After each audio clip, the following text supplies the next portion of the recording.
closer than before. It was like 90 something and now we're soaked. Oh, get somewhere. Where'd the flip-flops go? Oh, Gwenny's got them? I was filming the water. It's pretty crazy, isn't it?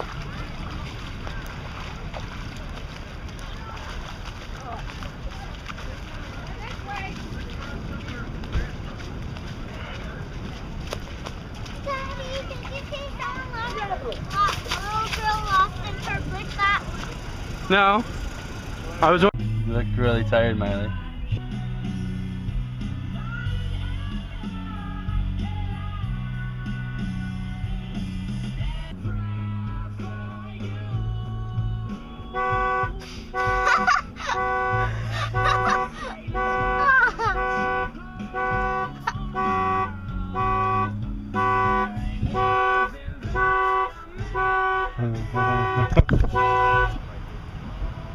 Maybe.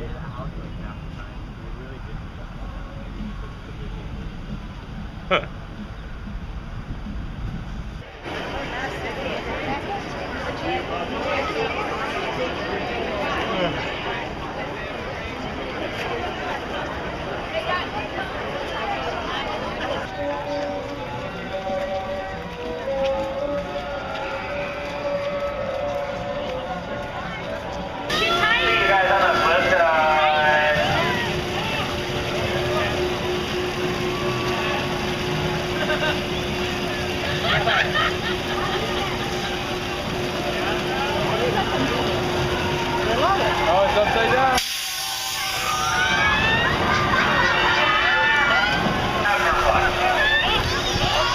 Now follow it.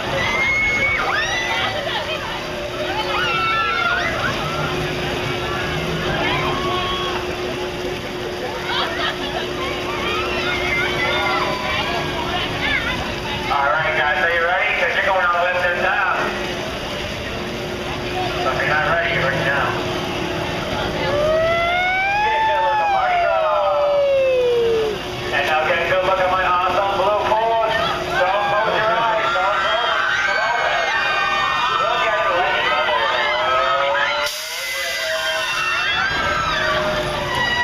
Welcome back, guys. How was your ride? Alright, so what a day.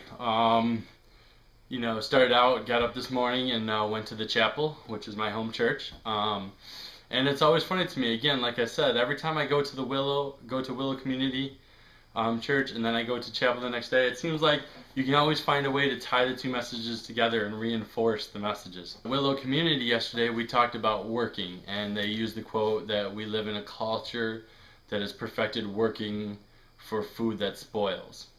And the funny part is I think that relates into the chapel today, because the chapel was talking about work in general and where work originated from, and they mentioned something like some people feel like work came after the fall, after Eve gave the apple or the fruit, whatever it is, to Adam, and they both ate, and you know, the fall, and there came all these penalties for eating the forbidden fruit, and a lot of people think work came from that, but like they argued that work came right away.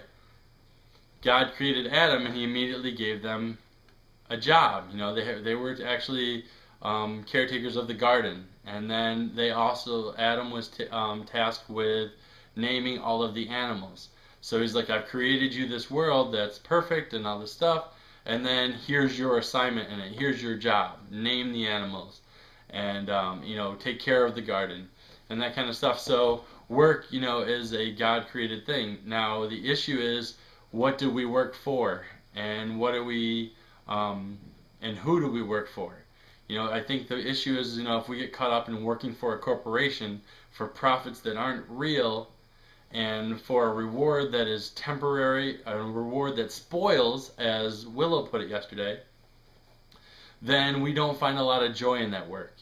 But if we can think about work as part of our purpose and as part of our creation, then we could find joy in that. And if we worked for a better reward than the paycheck, or a better reward than corporate ladders and corporate recognition and that kind of thing, we can actually find joy in our work, which it just, again, to me, when you put the two messages together, it tells you, what to work for, and then it tells you the mindset to go into that work.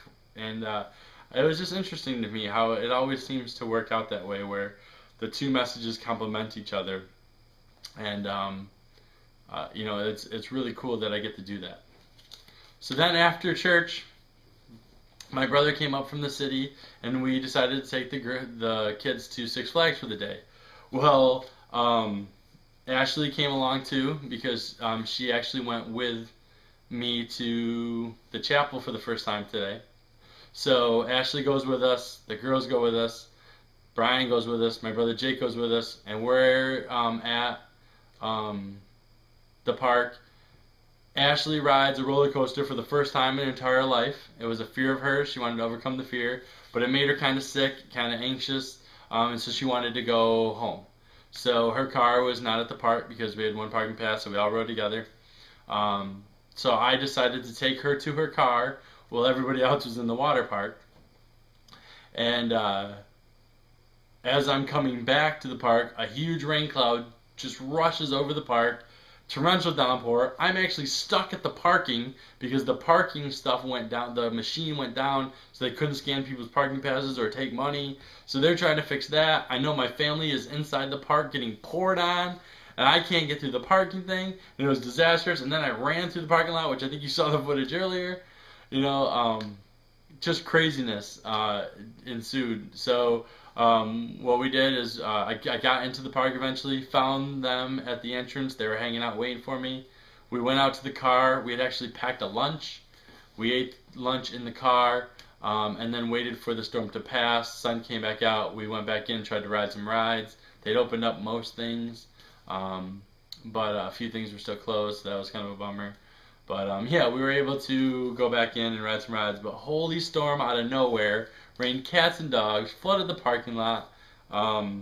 Everybody was coming and going from the park. It was crazy. Re-entry was nuts because so many people were trying to get back in who did the same thing as us. But still a fun day. Still got to ride some rides at Six Flags. Still got to spend some time with the kids. Got to go to church this morning with Ashley for the first time coming to our church, which is nice because we go to Willow a lot. And it was cool for her to see a different environment and a different form of worship. So, all in all, a good day. Was really excited about everything. So yeah, that's how it goes. I just always like to give you these little videos, just me talking to you, where I can tie the two messages together, and then also kind of recap the footage from Six Flags. I think it might have been confusing when I throw it on the computer and start editing it, of what actually happened, because I wasn't in the park when it started raining and all that stuff. Anyway, you get the point. But that's going to be it for today's vlog. So, thank you for watching. Hope to see you in future videos. Good night for now. You'll never know, dear, how much I love you. Please don't take my away. I guess. That have been greatly affected by all of these events over the past year. And I think that